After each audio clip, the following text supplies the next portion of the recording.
James, I'm wondering if you can just tell me a little bit kind of where this idea from Get Fast came from. Because I know it was a sequel to Bulletproof from a year or two ago, which you were involved in, directed, co-wrote, and everything. At what point, kind of during the process of making Bulletproof, did you have this idea for a sequel? Well, it happened in the editing room of Bulletproof because, Bulletproof was my directorial debut. And, when you're doing something for the first time, you have some apprehension about whether or not it's going to work out and be any good. And if you even have the acumen to continue to do it. And when we started, putting the edit together, I realized, oh, okay, I think I actually have something. But in more than that, I actually think I might be a director. I might be able to direct. And so it was the beginning of 2022, January of 2022. I started working on the script already, knowing that that the first one was going to be well received, and I was happy with the film, and we were going to subsequently shoot Get Fast in 2023. Sure. Gotcha. No, it sounds like a process, but one thing I loved about the movie was just kind of how it starts and you can immediately jump right in. Whether you've seen the first one or not, it's just immediately boom, boom, boom, you're going. I thought that was really cool and I was immediately locked in, so I think you nailed Oh, it. oh, that's great, and that was 100% intentional because as much as there's a continuing story or characters, it needed to stand alone as much in and of itself as well for people who probably haven't seen the first one and Mhm. wanting to pull the audience in right away in a very immediate way and then just not let them go. Sure, sure. Oh, I think you pull it off great. Oh, thank you. Lou, talk to me a little bit just kind of how you got involved with this project. Were you a fan of Bulletproof? Had you seen it before? What kind of stood out to you and made you want to be a part of this? I lost a bet, and yeah, I kind of had to show up and just no, I had not seen Bulletproof. I had not seen Bulletproof. The script, for Get Fast came to me with the offer and a lovely letter, as I recall, James. That's A right. fantastic letter, which I think which touched me a lot, bro. Because we'd worked together before, and so the script was like you said. I mean, it's proof positive that he didn't make this up as he went. I mean, the script promised a lot. I mean, action and pace and humor and fun, all of it. And James delivered. He really delivered. And so I loved the script to begin with because it was as fast to read as it is, much fun to watch. But then the character was just, I don't know, man. It just tickled me. You know, it just seemed to be such a fun and creative way to go. And at this point in my career, I'm always looking for something I haven't done before, but also something that I'm going to have fun with. So this certainly checked all those boxes. Sure. No, definitely. And that was something I was kind of gonna ask you too, James, is Lou's playing such a unique character in here. You can just, I don't know, you watch him and I think there's no one else who can do it quite like that. Were you thinking of Lou when you were writing this part, when you were working on the screenplay?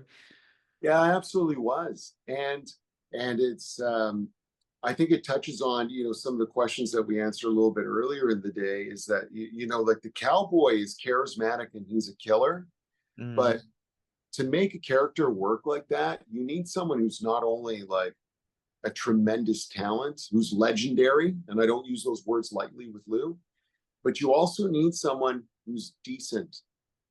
And Lou said we had worked earlier or worked previously. I was basically a director's assistant many moons ago when I was in my early 20s on a film that Lou was starring in, and Lou was so kind to me. And his nickname for me was Shadow because I was always kind of around and doing those things.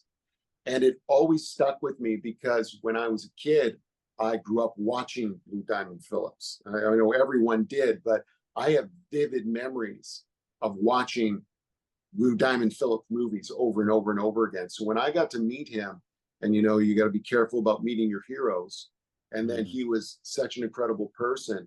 I mean, to me, it was a no-brainer for him to play the cowboy because he is not only a super talent, he's as decent and as good as a person to match that talent as well. And I'm not saying it to butter him up, it's true. Sure. Sure. No, and Lou, like I said, I loved your character in here. I thought you were just so entertaining to watch because you're a killer and you're kind of terrifying when you want to be, but then you also are a friendly guy who it seems like you could just give someone a hug and everything would be okay. I thought the Right? yeah. Was that fun for you to be able to play someone like that? Yes, and you know it's interesting. Yeah, it starts in the writing, and you know, I mean, too many people they play bad guys as snarlers or as, you know, they're always this, you know, especially in action films, and that tends to get really one note and really boring, and you know, so to not only come at something, you know, sideways, but to have it actually in the script, you know, when he apologizes to somebody before he has to kill him, you know, I mean, it's, you know, I mean, this is a guy who at least is looking at, you know, at from, you know, well, I got to do this, and you know, it's what I do, and I decided to take this job, and you know, I mean, all of that. It just added this lovely kind of wryness to it, and you have to commit to that so that it doesn't come off as a cartoon. You know, I mean, you really, you know, I mean, and even dressed that way. I mean, you really have to bring a commitment. I used to say this in comedy all the time. You got to commit to the bit, you know, and if you believe it, then the audience will believe it. And so with a character like this, who is so much bigger than life, and so you know, quirky, you have to make him a real human being for him to be, number one, entertained, but also a threat, you know. Mm-hmm. So there's that nice balance between the two. Sure, sure. And I'm sure that's probably a hard balance to find, just right down the middle of not going too far into either camp. But man, I was having fun. I was having a ton of fun watching you, so I think you did it. Thank you. I gotta kind of want to just ask the both of you about the action scenes in this movie because they look great. I was kind of blown away and surprised by how cool and how exciting and how wrapped up in everything I got. It looks like you have a huge budget, even though I know you probably didn't, and it would just look so real. I'm just kind of curious what your experience filming these scenes was like, and was there any stunts you were doing yourselves? Oh, yeah, well, Lou, do you want to answer first or? Sure. I mean, fortunately for me, you know, it wasn't as physically demanding as some roles that I've had. I mean, you know, I've done some films over the years that you know, banged me up pretty good. This one didn't require a whole lot of that. It, you know, kind of played into my wheelhouse with some of the stuff, because I don't bounce the way I used to. I'll tell you that right now. But what I will say is that, first of all, James is a young guy, and you know, not everybody who is as physical as James is as good an actor. I mean, Mhm. he brought both, which was really impressive. And beyond that, I mean, he had a support staff that is world class. I got to say, the guys from Peacemaker, they came up with some equipment to shoot this film that I had never seen before.